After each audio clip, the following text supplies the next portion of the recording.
Hello everyone, welcome back to another Gamingwithclass discussion. It's a pretty rare series, I don't do these a lot.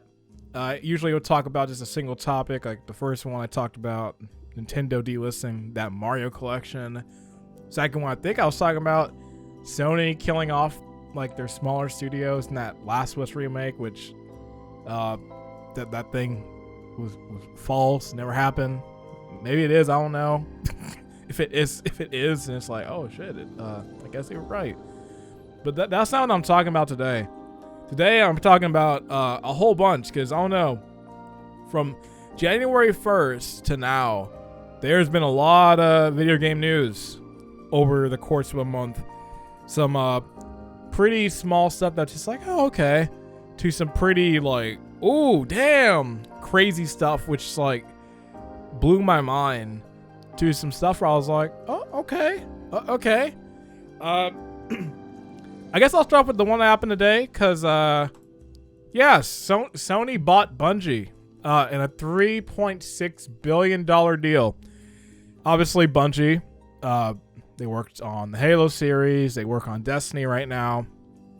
I'll say this, hey, Bungie era Halo, classic. Halo 1, 2, 3, ODST, Reach, classics in my opinion. Love that series. The team that worked on it were great. Marty O'Donnell, brilliant composer. Those soundtracks are incredible. Love them. And I felt after that point, Halo was never the same. I haven't played Infinite outside the multiplayer, so I can't speak on that game single player. But I wasn't too big on some of the other Halo games, but I can't speak on it. Destiny, I've said before, I'm not the biggest Destiny fan at all. I played a little bit. I played that beta when it first came out for number 1. And I was like, okay, I see what this game's about, and it just wasn't for me. And honestly, they picked a bad time to buy Bungie, because Destiny 2 has got a lot of garbage going on. Like, with getting rid of, like, legacy content. Like, you can't even play the original Destiny 2 campaign. I think they got rid of it to make space for some other thing that's coming, which is whack, that you can't play content from the game. You never can. It's gone. Like, that stuff's really whack. But that's not what I'm talking about. Like, my dissatisfaction about Destiny is not what this video is. It's about video game acquisitions, companies buying things up. Because, you know, Sony buying Bungie wasn't the biggest one this month. Obviously, it goes to Take-Two buying Zynga. $12.7 billion deal. The deal might be the biggest in video game history, which is like, it's pretty crazy. Like, Take-Two, you know, they do Red Dead Redemption, they do Grand Theft Auto, they do a lot of games, and they bought Zynga, which is a mobile company. I don't know why they bought Zynga right now, because I feel like mobile games have kind of had a decline in a while, but they bought them. Now, obviously, I am joking, because in January 10th, this was the biggest deal in video game history. But you know what? Microsoft said, you know what? We got to one-up that, because we're just going to buy out Activision and Blizzard for $68.7 billion. And Activision Blizzard got a lot of games under their belt. Like this one they show here, like Overwatch, which Diablo, cool, Call of Duty, World of Warcraft, Candy Crush, StarCraft. But it's like, listen, that means they now own Crash Bandicoot, Spyro, the Tony Hawk series, and the list goes on. Activision has a lot of old franchises. Like, they date back a long time ago. You look through their list of old games, they got a bunch of games. And I still think it's crazy. I said it on Twitter the day that announcement happened, that I just find it nuts that Crash Bandicoot, Spyro, 2 PlayStation icons, like icons of the system, are now owned by Microsoft and Xbox. Like, I found that funny. I was just like, just crazy how things change. Like, if you had told me in the past that would happen, I'd call you crazy. If you said, hey, the studio that makes Halo is going to be bought by Sony, I'd call you crazy. If you told me, hey, someone actually is interested in Zynga in the year 2022, I'd say you really are crazy. But you know what? Things happen. And, you know, the thing is, it's a double-pronged thing, because it's very interesting that they're buying them up, and obviously, it makes sense. because you do need these acquisitions to kind of keep things going. Obviously, with some of these bigger things, to have them as a publisher, you have more money for the budgets of these games, and you get that kind of bigger financial backing to make bigger things. And it's not like it's a new thing. Like, you can go back and look through a lot of old video game acquisitions of like smaller studios and all that. Like, obviously the ones these months were like pretty big ones. Like the Activision one was like the biggest one. That one's huge. Well, like obviously Microsoft, like them buying Mojang, like that was pretty big. Yeah, it's kind of needed because like being able to say, all right, well, you want somebody to buy this system, what do we have to give? And that was the biggest problem going back to Microsoft 2013 Xbox One when it first released, even until like the end of that life cycle of that platform, is Microsoft really did not give me anything where I was like, okay, this is something that I really want to buy a system for. This is not, they didn't give me that system seller where it was like, all right, I would buy a platform and a console for this game. And the issue was that the output of games they had wasn't that big. And it seemed like even the studios they did have, they weren't really outputting stuff. I still feel to this day, Microsoft did Rare so dirty. Even though in this time from now, Rare has produced some good games. Like Grab by the Ghoulies, I think, is a classic. I think that game is really good. Viva Pinata, I think that game is cool. Cameo, everyone forgets about. I think that's actually a pretty decent game. Obviously, there's Nuts and Bolts, which that's a loaded topic I'm not going to get into. But it took a long time for them to finally use Rare, and it's still crazy that like now they're finally using Rare assets. Like we had the Battletoads game last year. We have a new Perfect Dark game coming, even though it's not being created from Rare, but just those IPs, they've had them for years and they were stagnated. Now they're finally using them. So Microsoft actually is finally being smart, because with the things they're buying, it actually is actively giving me like, okay, I would actively want to go and buy a Series X, which even though I did want to buy one, even like taking all this out of the equation, I did want to buy a Series X. I still do. I think that system has a lot of potential. There's a lot of cool things about it, just in their support of backwards compatibility and just what the system offers. There's a lot of things I do like there, including also with Game Pass. And I want a PS5 as well. I think Sony has a lot of things also to show too. They have a lot of studios that I really do like looking at the studios they own. Even like House Marquee is a great studio. They had Returnal last year. Guerrilla Games, obviously, with Horizon Zero Dawn. They have the sequel coming out next month. Media Molecule Dreams. Ben Studio, they did Days Gone. Insomniac, obviously, they have a lot of stuff. Naughty Dog's been on PlayStation for years. And for me with Sony, it was always, well, with Sony, I know what I'm expecting. I know what games are coming. Microsoft didn't have that. And now to the point where Microsoft is now on the end where now they have something there. And now they got stuff to prove. It's like, all right, if you want an Xbox, we're going to have these big titles. And it's a whole other conversation there too, because there's a whole other topic I kind of want to discuss. I don't know what the time is on this video right now. All right, I think I got time to dive into it. There is a worry about all this, and it's really more in like the big kind of ticket ones, like the Activisions and buying the big publishers. And it's the reason why this video started off with this simple Monopoly gif.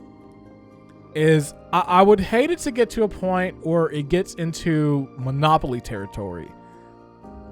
And some people, maybe they realize it internally, like some things like I see tweet-wise, or something maybe they don't. I remember at one point, this was back in the Wii U territory era, Nintendo filed for bankruptcy because Wii U wasn't doing too well at the time. Obviously, how much money Nintendo made, like even the bankruptcy wasn't gonna do anything, and now they're flourishing extremely well with the Switch. But I remember that the biggest thing from that conversation I saw, and I saw a lot of big people say it, man, Microsoft or Sony need to buy Nintendo out. And it's just like, that is the worst thing I ever hear.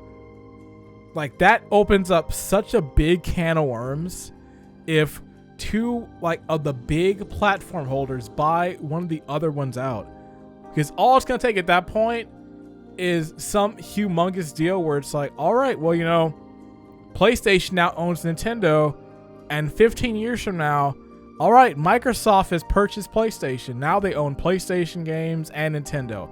Obviously, that situation is never going to happen. It's a hypothetical. But I wouldn't want it to hit that point.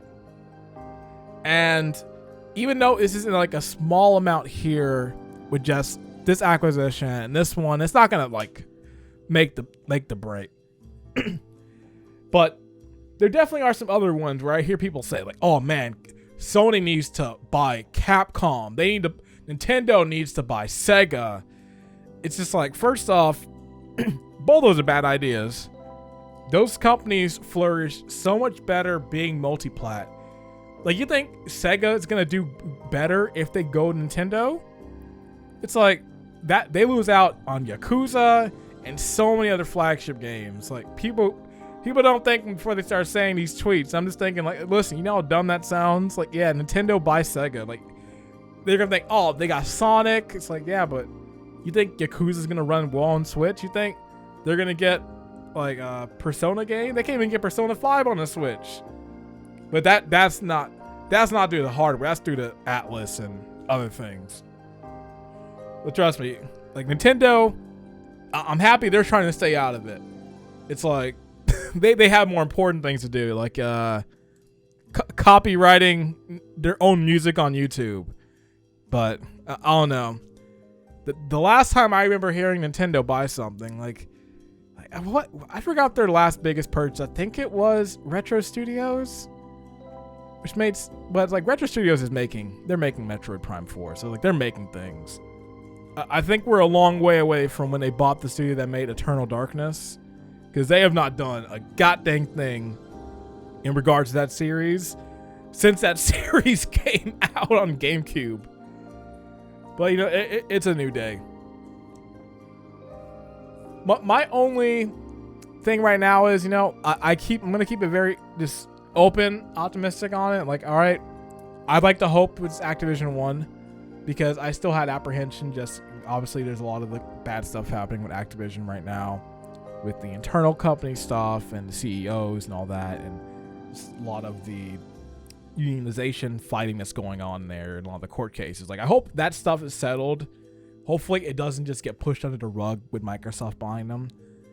So I'd like to hope that thing is worked out, because that was honestly the biggest thing that I did take away after that acquisition talk, was just like, it's cool, but I can't really like say like, oh, it's great, just because how much garbage stuff is happening at Activision and Blizzard. But you know, I would love to see if, like, with Xbox being in helm, especially with how much Phil Spencer has talked about how he actively at least said when the stuff was going down that, like, no, Xbox, we don't support that. I'd like to say he's a man of his word and that he actually goes through with that. But you know, we'll see when we get there.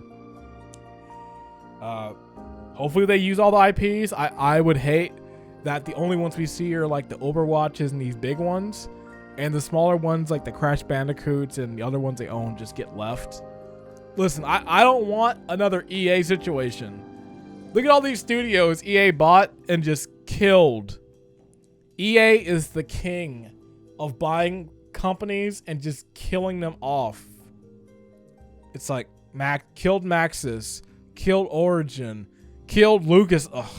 They killed LucasArts. All these studios deserved better, and EA just destroyed them. You see how far back this goes? They've been doing this for a long time. This isn't their first rodeo killing companies. Just go to EA. They know what to do.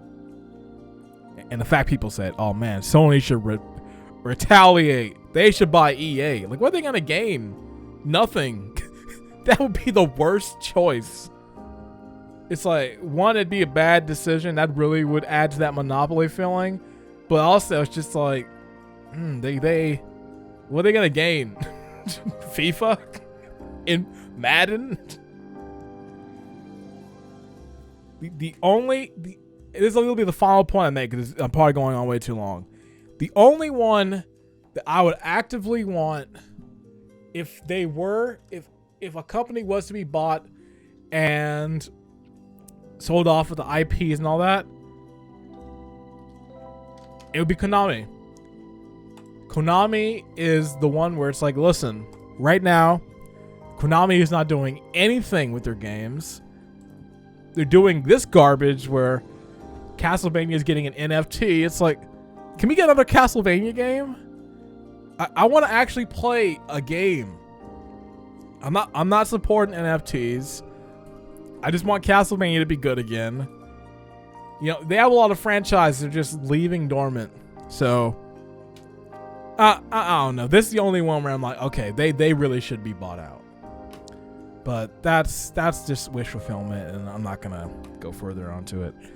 I've been talking too long here, so I'm gonna end off here. I probably just ranted and raved. There was probably no cohesion because, you know, I was just talking off the top of my head. But hope you enjoyed this little discussion, just talking about this whole thing. I forgot to mention the Activision stuff early this month, so I figured, you know what, this is my chance to talk about it a little bit and talk about everything else. So it kind of worked out that I waited because now I had the Sony thing to talk about. But yeah, like I said, only time will tell. Like, will games be produced? Will things be left dormant? We'll just have to wait and see. So yeah, that's gonna be it for me here. Thanks for listening on, and I hope to see you at another discussion in the future. Take care.